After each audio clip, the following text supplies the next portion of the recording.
Herkese salam. Bugünkü videoda 7 aprel 2024-cü il tarixində keçirilmiş buraxılış imtahanının izahını paylaşacağım.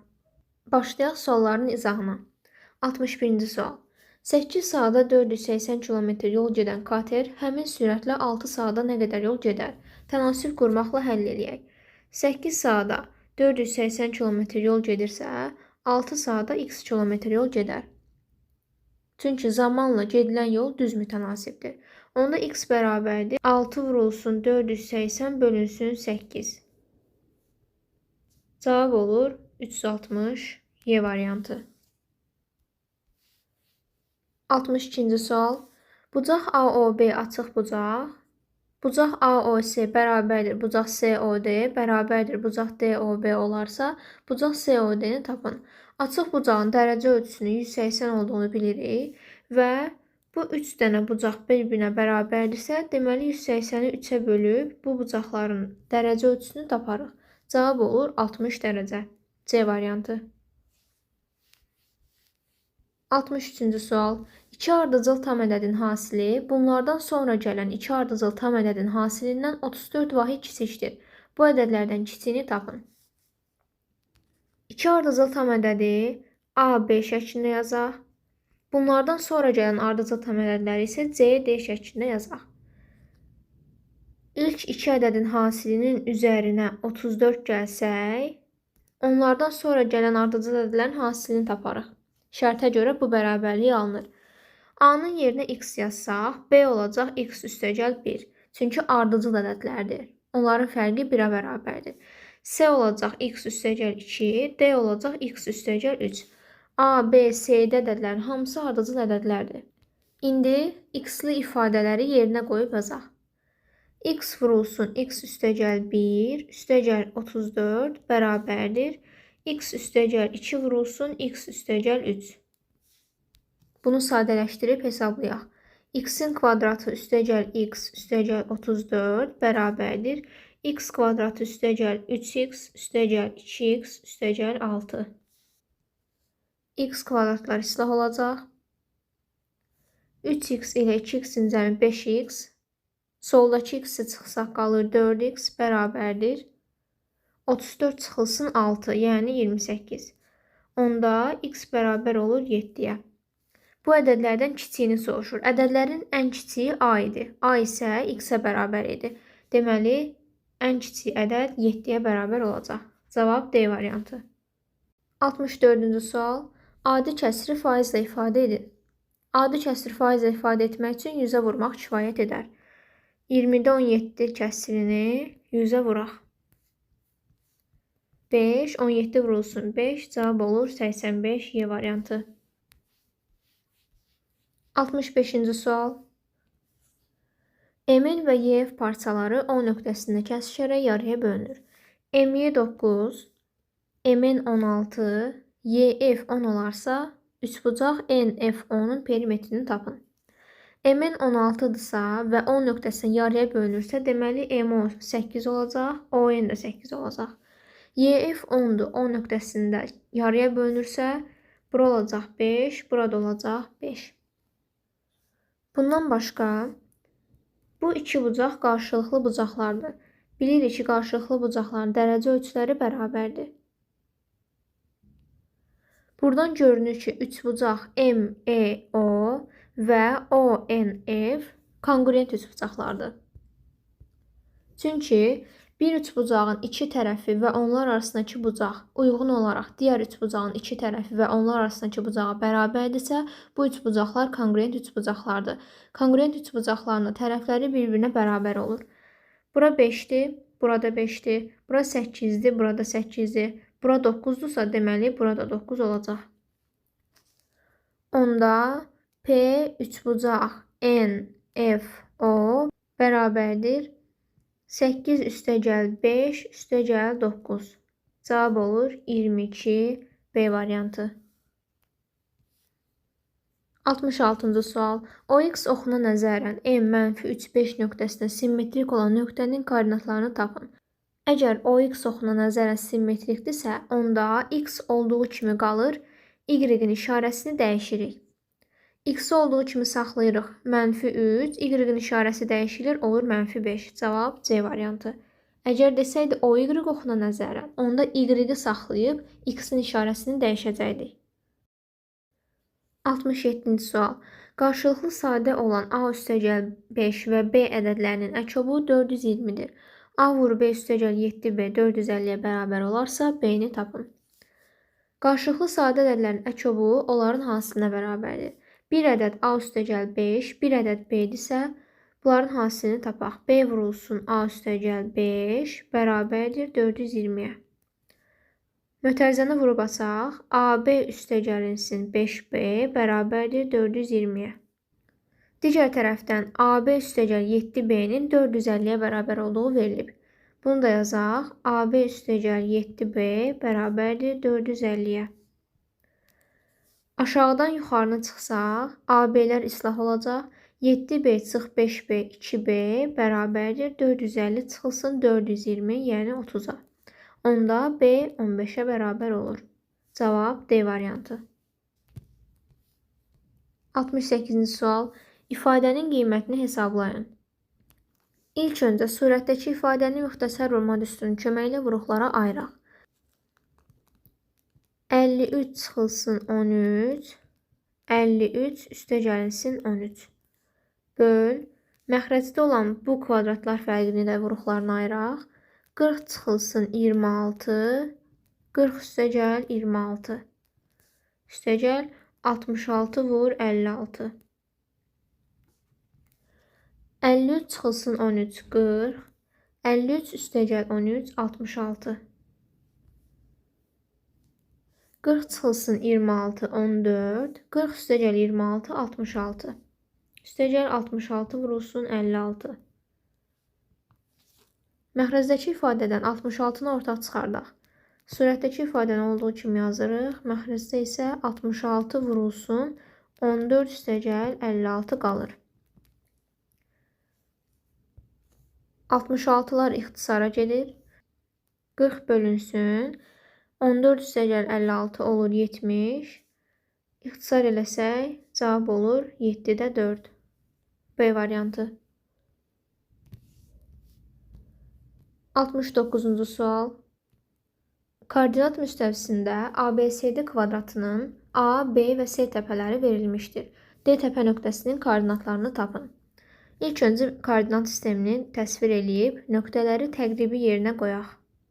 A nöqtəsinin koordinatları -2, 3-dür. -2 buradır, 3 buradır. Deməli, A nöqtəsi burada yerləşir. B nöqtəsinin koordinatı 4, 3-dür. X-i 4, Y-i 3-dür. Deməli, B nöqtəsi burada yerləşir. C nöqtəsinin koordinatı 4, -3-dür. 4, -3 isə burada yerləşir. Deməli, C nöqtəsi buradadır. A, B, C. Bu nöqtələri birləşdirək. Deməli, D nöqtəsi burada olmalıdır. Buranın da koordinatı -2, -3-dür. Cavab D variantı. 70-ci sual. İfadənin qiymətini hesablayın. Modulda -2, 2 vurulsun. Modulda -3, müsbət 3 olacaq. -1 üstündə 7, -1-ə bərabərdir. Çünki dərəcə təkdir. Üstəgəlinsin -1. Modulda -2-dən 2 çıxır. 2 çıxılsın 2, 0. Vurulsun 0. Cavab olur 2 vurulsun 3, 6. D variantı. 71-ci sual. 2 kitabın qiyməti 78 manatdır. Kitablardan biri o birindən 5 dəfə bahadır. Ucuz kitab neçəyədir? Ucuz kitabın qiyməti olsun X, bahalı kitabın qiyməti olsun 5X. Çünki 5 dəfə baha olduğu vurğulanıb. Və bu iki kitabın cəmi 78-ə bərabər olur. 6x bərabərdir 78. X bərabər olur 78 bölü 6, 13. Ucuz kitabın qiyməti 13 manatdır. Cavab B variantı. 72-ci sual. Tənliyi həll edin. Dəyişənli ifadəni sol tərəfdə saxlayıram. Mənfi 1002x bərabərdir. Bu ifadəni sağ tərəfə keçirirəm. 1000 çıxılsın 2002. Mənfi 1002x bərabərdir. Mənfi 1002-yə. Onda x bərabərdir 1-ə. Cavab Y variantı. 73-cü sual. Kəsiri ixtisar edin. Surət və məxrəzdəki ifadələr bir-birinə oxşuyur. Onların tək fərqi bir-birinin əksi olmasıdır. Surətdəki ifadədən mənfini mötərizə xaricindən çıxartsam, mənfi 3, x çıx 3 qalır. Çünki bu mənfini mötərizənin içərisinə vuranda yenə 3 çıxılsın, x alınacaq. Bölünsün, 4 vurulsun, x çıxılsın 3. X çıx 3-lər ixtisara gedir. Cavab olur mənfi 4-də 3. Cavab A variantı. 74-cü sual. A və B çoxluğunun birləşməsini soruşur. İlk öncə hər iki çoxluqda olan elementlərin üstünə xətt çəkək. 2 A-da da var, B-də də var. 3, 5. 2, 3, 5 həm A çoxluğunda, həm də B çoxluğunda var. Onda bu elementlərin birləşməsi olacaq A çoxluğu 1, 2, 3, 4, 7, 9, 8. Yəni A variantı. 75-ci sual. Kitab, dəftər və qələmin birlikdə qiyməti 16 manatdır. Hər birinin qiyməti 2 manat bahalaşarsa, hər birindən bir ədəd almaq üçün nə qədər pul lazım olar? Kitabın qiyməti olsun A, dəftərin qiyməti olsun B, qələmin qiyməti olsun C. Bunların cəmi 16-ya bərabərdir. Əgər hər birinin qiyməti 2 manat bahalaşarsa, onda kitabın qiyməti olacaq A üstəgəl 2, dəftərin qiyməti olacaq B üstəgəl 2, qələmin qiyməti olacaq C üstəgəl 2. Bunların cəmi olacaq A üstəgəl B üstəgəl C üstəgəl 6. A üstəgəl B üstəgəl C-nin 16 olduğunu bilirik. 16 üstəgəlsin 6 cavab olur 22 A variantı. 76-cı sual. Mərkəzi O olan çevrədə bucaq ABO 30 dərəcə, bucaq ACO 24 dərəcə olarsa, bucaq BAC-nin dərəcə ölçüsünü tapın. Bucaq BAC daxilə çəkilmiş bucaqdır. Ona görə də söykəndiyi qövsün yarısına bərabərdir. Bura x olarsa, bu qövs olacaq 2x. Bucaq BOC isə mərkəzi bucaqdır və söykəndiyi qövsün qiymətinə bərabər olur. Onda 2x olacaq. Digər tərəfdən belə bir düstur var ki, bu bucaq üstəgəlinsin bu bucaq, üstəgəlinsin bu bucaq. Cəmi bu bucağa bərabər olur. Yəni 30 üstəgəl 24 üstəgəl x bərabərdir 2x-ə. 54 üstəgəl x bərabərdir 2x-ə, x bərabər olur 54-ə. Bucaq BAC-nin dərəcə ölçüsünü soruşurdu. Cavab olur 54. 77-ci sual. A parametrinin hansı qiymətində bu bərabərsizliyin həllər çoxluğu -4 müsbət sonsuzluq aralığıdır? Bərabərsizliyin həllər çoxluğu, yəni x-in aldığı qiymətlərdir. X-in aldığı qiymətləri tapmaq üçün bu ifadədə x-i sol tərəfdə tək saxlamaq lazımdır. Bunun üçün ifadəni mümkün olduğu qədər sadələşdirək. Mənfi A çıxılsın 3x kiçikdir mənfi 2-dən. Hər tərəfi 2-yə vurdum. Daha sonra mənfi 3x-i sol tərəfdə saxlayıram. Mənfi 2 üstəgəl A-ya bərabər olur. Hər tərəfi mənfi 3-ə bölürəm. X böyükdür. Mənfiyə böldüyüm üçün işarənin istiqaməti dəyişir. Mənfi 2 üstəgəl A bölünsün mənfi 3. Yəni x böyükdür. A çıxılsın 2 bölünsün mənfi 3. Bərabərliyin həllər çoxluğunun -4 müsbət sonsuzluq olduğu verilib. Deməli x -4-dən böyük olmalıymış. Bu ifadənin yerinə -4 yazsaq, A-nın qiymətini tapa bilərik. A çıx 2 böl -3 bərabərdir -4-ə. A çıx 2 bərabərdir -4 vur -3 müsbət 12. A da bərabər olur 14-ə. Cavab 14. 78-ci sual. İfadənin qiymətini hesablayın. 9-u 3-ün kvadratı kimi yazaq.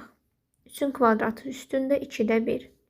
Üstəgəl 0,25-i ixtisar eləsək 4/1 qalır. 4/1 şəklində yaza bilərik. 4/1 üstündə -1. Üstəgəl 32-ni 2 üstündə 5 yazıb üstündə 0,6 yaza bilərik. Bərabərdir. Bu ikilər ixtisar gedir. Qalır 3. -1 o deməkdir ki, mötərizənin içərisindəki ifadəni tərsinə çeviririk. 4/1-in tərsi olur 4. 5 vurulsun 0,6 eləyir 3. Üstəgəlinsin 2 üstündə 3. 3 üstəgəl 4 üstəgəl 8 bərabərdir 15. Cavab olur 15. 79-cu sual. Ölçüləri 6, 8, 10 olan düzbucaqlı paralelipedin həcmini tapın. Düzbucaqlı paralelipedin həcmini tapmaq üçün V bərabərdir A, B, C düsturundan istifadə olunur. 6 vur 8 vurulsun 10. Cavab olur 480. 80-ci sual. Kvadratik funksiyanın qrafikinə əsasən A üstəgəl B üstəgəl 3C cəmini tapın. İlk öncə bu nöqtənin koordinatlarını yazaq. Bu nöqtənin koordinatları 0, 1-dir. Deməli, x-in yenə 0 qoysaq, y-i 1 alarıq. Funksiyada x-in yenə 0 yazaq, onda y c-yə bərabər olacaq. C isə 1-ə bərabərdir, çünki x-in yenə 0 qoyanda y 1 qiymətini alır. Bu nöqtə isə parabolanın təpə nöqtəsidir. Parabolanın təpə nöqtəsinin koordinatı isə 1, 0-dır. Təpə nöqtənin x koordinatını tapmaq üçün n bərabərdir -b bölünsün 2a düsturundan istifadə olunur. Bu bərabərdir 1-ə. Onda b bərabər olur -2a-ya. Təpə nöqtənin y koordinatını tapmaq üçün isə n bərabərdir 4ac b kvadratı bölünsün 4a düsturundan istifadə olunur. C-nin qiyməti 1-dir. B-nin yerinə isə -2a yazıb hesablayaq. 4a çıxılsın b-nin kvadratı -2a-nın kvadratı bölünsün 4a. 4a çıxılsın -2a-nın kvadratı olur 4a kvadratı bölünsün 4a. Surətdə 4a-nı mötərizə xaricdən çıxardaq. 4a 1 çıxılsın a bölünsün 4a. Bunlar ixtisara gedir, qalır 1 çıxılsın a. Təpə nöqtənin y koordinatı 0-a bərabər idi. Bu bərabərdir 0-a, onda a bərabər olur 1-ə. B bərabər idi -2a-ya, -2-ni 1-ə vururuq, cavab olur -2. İndi isə a üstəgəl b üstəgəl 3c cəmini hesablayaq. A 1-dir, b -2-dir. C isə 1-ə bərabər olur. Üstəgəlinsin 3 vur 1, 3. Cavab olur 2. 81-ci sual. Yolun 16'da 9 hissəsi təmir olunduqdan sonra 77 kilometr təmir olunmamış qaldı. Yolun uzunluğunu tapın. Əgər yolun 16'da 9 hissəsi təmir olunubsa, onda yolun 1 çıxılsın 16'da 9, 16'da 7 hissəsi təmir olunmamış qalır. 16'da 7 hissə 77-yə bərabərdirsə, tam hissə x-ə bərabər olar. X bərabərdir 77 bölünsün 16'da 7 bərabərdir 77 vurulsun 7'də 16. 11 vurulsun 16 cavab olur 176. 82-ci sual. Şirkətin mühafizəsi işində çalışan işçilərdən Namiq müəyyən saat gündüz vaxtı, Qurban isə müəyyən saat gecə vaxtı növbədə dayanır. Namiq hər saata 30 manat, Qurban isə hər saata 45 manat qazanır. Bu iki işçi bir sutka ərzində ümumilikdə 14 saat növbədə qaldıqlarına görə cəmi 510 manat əldə edirlər. Namiq gün ərzində neçə saat növbədə dayanır? Namiqin gün ərzindəki iş saatının sayını x ilə işarə edək. Qurbanın iş saatını isə y ilə işarə edək. Əgər Namiq 1 saata 30 manat pul qazanırsa, onda x saata 30x qədər pul qazanacaq. Əgər Qurban 1 saata 45 manat qazanırsa, onda y saata 45 vurulsun y qədər pul qazanır. Bu iki işçi bir sutka ərzində ümumilikdə 14 saat növbədə dayanıb. Namiq x saat, Qurban isə y saat növbədə dayanıb. Deməli, x üstəgəl y bərabər olur 14-ə. İkisi bir yerdə 14 saat növbədə qalıb. Və ikisi bir yerdə 510 manat pul əldə edib. Namiqin əldə etdiyi pul 30x, Qurbanın əldə etdiyi pul isə 45y-ə bərabərdir. Deməli, 30x üstəgəl 45y bərabər olur 510-a. Yuxarıdakı tənliyin hər tərəfini 30-a vuraq. Onda 30x üstəgəl 30y bərabərdir 420-yə. 30x üstəgəl 45y bərabərdir 510-a. Bunu həll edək. Aşağıdakı tənlikdən yuxarıdakı tənliyi çıxaq. 30x-lər islah olunacaq. 45y çıx 30y 15y bərabərdir 90-a. Y bərabər olur 6-ya. Bizdən isə Namiqin iş saatını soruşur. Namiqin iş saatı x ilə işarə etmişdik. Y 6-dırsa, onda x bərabər olacaq 14 çıxılsın 6, yəni 8. 83-cü sual. ABCD paraleloqramının A bucağının tən böləni onun BC tərəfini B təpəsindən başlayaraq 3/2 nisbətində bölür. AB 18 olarsa paraleloqramın perimetrini tapın. A, B, C, D. A bucağının tən böləni BC tərəfini kəsir. B təpəsindən başlayaraq 3/2 nisbətində. Bura 3x, bura isə 2x olur. Paraleloqramın qarşı tərəflərinin paralel olduğunu bilirik. Bura alfadırsa, onda burada alfa olur. Çünki bunlar daxili çarpaz bucaqlardır. Burada alfadır. Çünki bu xətt tən bölən idi. Deməli, bu üç bucaq bərabər yanlı üç bucaq olur. Bura 3x olduğuna görə, burada 3x olur. Şərtdə AB tərəfinin 18 olduğu verilib. AB tərəfi 3x idi. 3x bərabərdir 18, x bərabərdir 6 olur. Paraleloqramın perimetrini tapın. P bərabərdir 2 vurulsun, 3x üstəgəlinsin bu tərəf olur 5x, bərabərdir 2 vurulsun 8x, 16x. X-in yerinə də 6 yazsaq, cavab olacaq 16 vur 6, 96. 84-cü sual. ABCD düzbucaqlı formasında olan çərçivənin perimetri 52 cm-dir.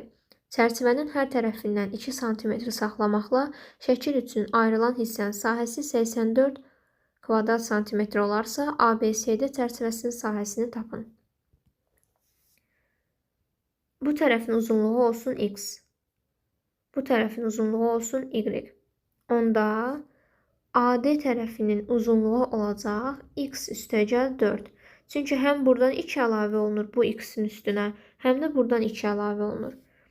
CD tərəfinin uzunluğu isə y üstəgəl 4 olacaq. Çünki bu y-in üstünə həm buradan 2 əlavə olunur, həm də buradan 2 əlavə olunur. ABCD düzbucaqlısının perimetri 52 verilib. ABCD düzbucaqlısının perimetrini tapmaq üçün P bərabərdir 2 vurulsun x üstəgəl 4, y üstəgəl 4 düsturundan istifadə olunur. Bu bərabərdir 52-yə. Onda x üstəgəl y üstəgəl 8 bərabərdir 26-ya, x üstəgəl y bərabər olur 18-ə. Digər tərəfdən içəridəki bu kiçik hissənin sahəsi 84 kvadrat santimetr verilib. Bu hissənin sahəsi isə x vurulsun y-ə bərabərdir. Bu da bərabərdir 84-ə. Bizdən ABCD çərçivəsinin sahəsini soruşur. ABCD çərçivəsinin sahəsi isə x üstəgəl 4, y üstəgəl 4-ə bərabərdir. Bu ifadəni sadələşdirək. X, y üstəgəlinsin 4x üstəgəl 4y üstəgəl 16. 4-ü mötərizə xaricdən çıxardaq. X, y üstəgəl 4 vurulsun x üstəgəl y üstəgəl 16 bərabərdir. X, y-in yerinə 84.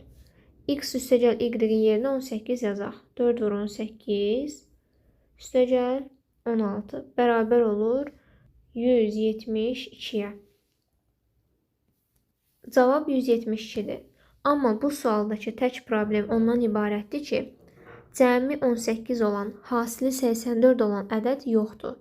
Cəmi 18 olan ədədlərin hasilinin ən böyük qiyməti 81 ola bilər. Çünki x və y bir-birinə bərabər olsa, 9 + 9 18 edər. Onların hasili də 81 eləyir. 81-dən yuxarı ola bilməz bunların hasili. Sualın problemli olan hissəsi buraydı. 85-ci sual. 2 tərəfi 5 və 7, 3-cü tərəfi natural ədəd olan üçbucaqlar içərisindən ardıcıl olaraq təsadüfən seçilmiş iki üçbucaqdan birincinin bərabər yanlı üçbucaq, ikincinin isə müxtəlif tərəfli üçbucaq olması hadisəsinin ehtimalını tapın. Üçüncü tərəf x olsun. Üçbucağın üçüncü tərəfin ala biləcəyi qiymətlər digər iki tərəfin fərqindən böyük, cəmindən kiçik olmalıdır. Yəni x 2 və 12 aralığında qiymətlər ala bilər. Deməli, nə qədər qiymət ala bilər? Cəmi 9 dənə qiymət ala bilər. Əgər x 5 və ya 7 qiymətini alarsa, onda bu üçbucaq bərabər yanlı üçbucaq olur. 5 qiymətini alsa 5, 5, 7 olacaq. 7 qiymətini alsa 7, 7, 5 olacaq. Yəni, bərabər yanlı üçbucaq alınır. Ümumilikdə x-in 9 qiyməti var. Bu qiymətdən ikisini seçsək, bu üçbucaq bərabər yanlı üçbucaq olacaq. Birincinin bərabər yanlı üçbucaq olması hadisəsinin ehtimalı 9-da 2-dir. 9 dənə x var idi. Onlardan birini götürdü və bu bərabər yanlı üçbucaq oldu. Yerdə qalır x-in 8 dənə qiyməti. Deməli, ikincinin müxtəlif tərəfli üçbucaq olması hadisəsinin ehtimalı 8-dən 7 olacaq. Çünki x-in birini götürdü bərabər yanlı üçbucaq üçün. Yerdə qaldı x-in 8 qiyməti. Ümumilikdə 9 qiymət var idi. İkisini bərabər yanlı üçbucaq üçün götürdü. Qalan 7 dənə əlverişli hal isə həmin üçbucağın müxtəlif tərəfli olması üçündür. Deməli, bu iki ehtimalı bir-birinə vursaq, doğru cavabı tapa bilərik. Cavab olur 36-da 7.